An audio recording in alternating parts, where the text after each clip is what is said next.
Welcome to the Theological Family Ministry Podcast, a podcast for parents as well as children and youth ministry leaders.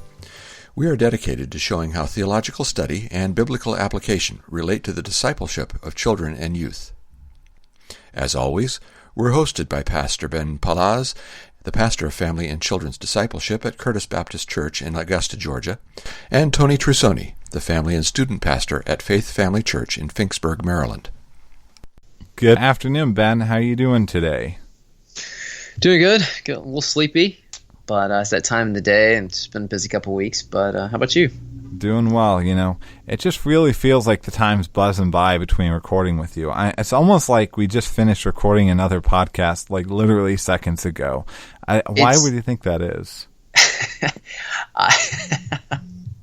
I don't know, man. It's funny how the mysteries of the interweb, I guess. I know it's magical, right? So that's right. Well, I was recent. Do you ever listen to Al Mohler's The Briefing podcast, a different podcast? Yes, I not regularly. I used to listen to it a lot, but I did listen to it for the first time in a while, just last week. Okay. He was talking about abortion and language and stuff. It's fascinating, but disturbing. Yeah, I'm kind of on and off as well, less so. My boss, that our senior pastor, he listens to it every day. I was just listening to a podcast that he recorded that was dated Monday, June 10th. And in his podcast, he was referring to a book and criticizing this new book related to DNA and how DNA determines who we are.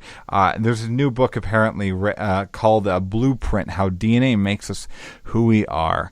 And it was written by a woman, Claire Wilson. And there's a magazine, a new scientific magazine, that kind of interviewed her to get the main points of the book. And he was really criticizing that interview because this woman argued that basically parents have almost no impact on their kids. Parents, she said, have substantially less impact on their kids than we thought. I would assume that you and I pretty strongly disagree with her on that, right? Yeah, I guess she leans pretty far on that whole nature thing and not the nurture end of it. But, I mean, the parents do contribute the DNA, so. They do, yes. But, I think it is interesting. She goes too far on one end, but I think it's possible to go too far on another end in thinking that without the right parents, without the right spiritual parents, that a kid can't be discipled, a kid can't grow in the Lord, and almost a case without a parent being serious about this is a hopeless case. But do we think that that's realistic? I mean, are kids that don't have parents that actively disciple them hopeless? No. Now, I think that there are it does bring some challenges for sure, but they're certainly not hopeless. All of us stand before the Lord as individuals, and our parents and our family and our church and even our DNA. I do think we're given to have tendencies towards certain kind of traits and personalities and sin struggles that plays a role, but we have an accountability for the people around us to some extent. But God's grace is greater than parents' failures, and so yeah, that's not the final determining factor. Yeah. I want to ask, though, with our podcast, we've been doing this for a little while now. It's hard to believe, we are the episode we recorded, I think, just not long ago was episode 71, so this should be episode 72. And do you think if we keep doing this maybe for a couple more years, every parent, every Christian parent, and maybe even every non-Christian parent will start discipling their kids in the truth? I think it's very likely. Okay. 90%, you think, probably? I mean, I think it's probably a reasonable estimate, just, being modest. Yeah. No, I don't think so. No. I think for us, I think we see success as maybe a few dozen more parents will take up the work of discipling their kids, or maybe some of those that will take it a little bit more seriously. But we even anticipate, the vast majority of people, Christians even, will not take upon this task. So most kids are kids that are not being raised by parents that are intentionally discipling them in the truth of the Lord, right? I mean, I guess I don't have stats on it, but quite a few for sure. And in what kind of cases would this even be unrealistic to expect that kind of parental discipleship apart from some kind of miraculous change? Well, I mean, if parents have not subscribed to the podcast, I think it's no. No, I mean, I think just a lot of families' normal life gets in the way. The cares of this world, the worries of this age, Jesus talks about in the parable of the sower and the seeds and the soils. People becoming parents who aren't believers. Yeah. There's a lot of factors that can go in there where it's not probably the most likely thing that's going to happen. Yeah. I mean, we tend to, when we talk on our podcast, we tend to almost assume a two-family household. And I think probably two-parent household, rather. And I think probably the majority of our listeners, that's the case. I know that we have some listeners that that's definitively not the case. But the reality is single-parent homes won't look like how we tend to describe it, A lot of times, our calls, Dad, go take up and lead in this kind of way. It's not directly going to apply in that way to a mom that's running her household by herself, or vice versa. But also in cases like where kids have really even lost parents. Cases where a child is orphaned, and even in the adoption system, maybe a child that is right now with adults that are gladly serving the Lord, or even just serving themselves by being foster parents to a child. But kids sometimes also don't have traditional parents. I mean, I know of a case of godly grandparents that were raising up and trying to raise up in the Lord their grandchildren that were living at home with them because of some unfortunately difficult situations where they were raising their grandchildren rather than the parents raising those children. Yeah, and we have situations like that in our church, and my sister actually went to school with a girl. She was being raised by her great-grandparents because, her mom was not in a great place in life, and then her grandmother, I think, had cancer at the time, and so the great-grandmother was the next one in line, and she and her husband were, they were, I think, probably at least in their 70s, and the girl was in first grade, and so, I mean, they were with her all the way through high school, and I think the great grandmother just died a few weeks ago because they went to the viewing. But people were making heroic spiritual effort to do that. Yeah. But yeah, it's not ideal circumstances. So we did mention that kids aren't a complete lost cause. They're not a hopeless case if they don't have parents that are doing this. But do you think that kids in these kinds of cases are guaranteed to be worse off as kids, or even worse off one day as adults if their parents aren't actively discipling them compared to the child whose parents are diligent in this? Sure, there's a real chance of that happening, of kids being worse off. But again, God's grace is greater. And, even the Old Testament talks this, even though there's more of a corporate awareness and people rising and falling corporately.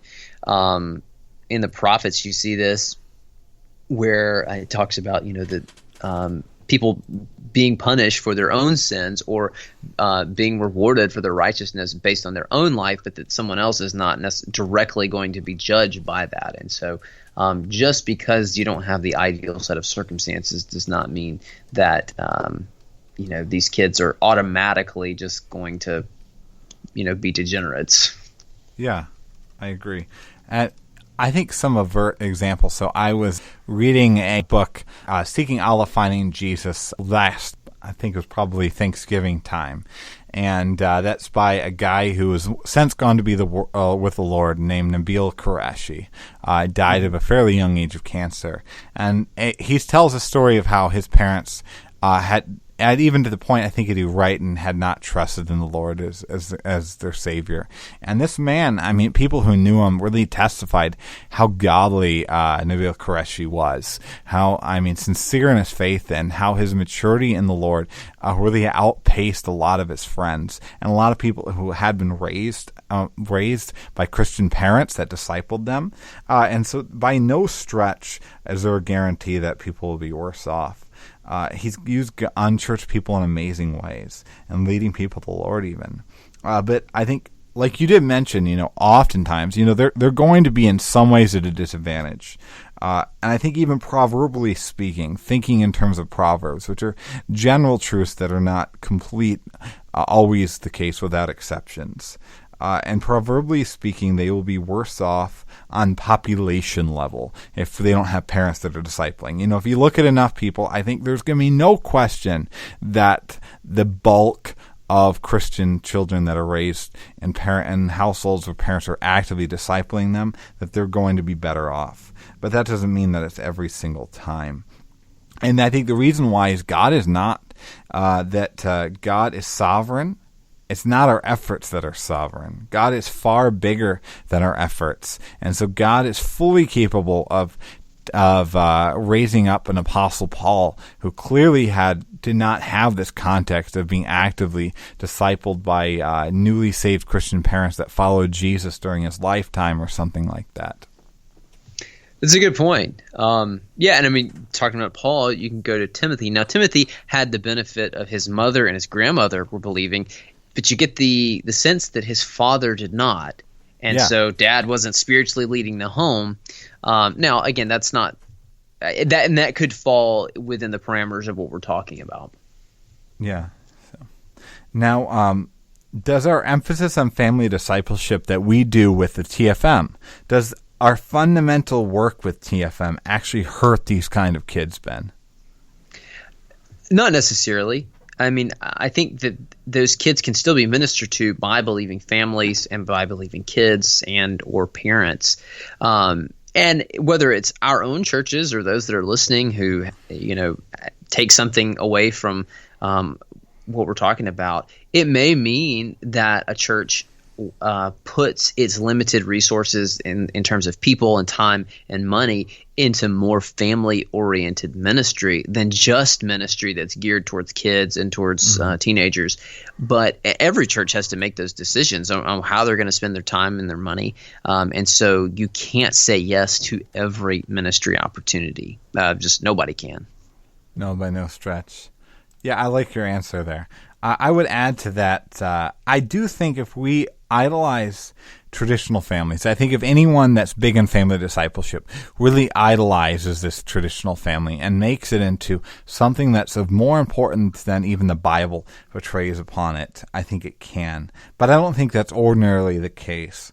I think we can sometimes, if we're not careful, we can make some people feel like they're left out on this emphasis, or sometimes even people might feel like they're hopeless case because of how much we lift up the role of parents. But I don't think there's anything inherent in that, and I just think we need to be mindful, rather, when we do it. Yes, I like that, the idolization. And I have seen times where I've been concerned at how much emphasis a church might put on the family. Yeah. So with that said, how can churches be sensitive to these kind of cases without at the same time compromising a vision for family ministry so that they can have a high view of family ministry, really embrace this without being insensitive at all?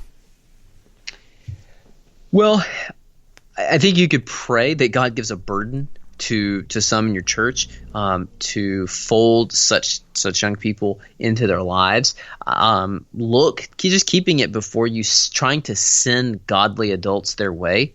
Don't expect the younger person to gravitate to them, though they may in some cases.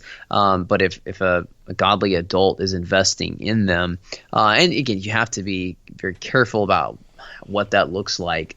But I think that there are ways, even in the culture we live in and the need for safety and all of this, that it can still be done. And just keeping it in front of the church and like you were talking about just a minute ago, not idolizing intact families, sitting around doing family worship and thinking that that's all that ministry to family involves. Like that's the final goal. And I know I listened to the D6 podcast some, and in their intro, they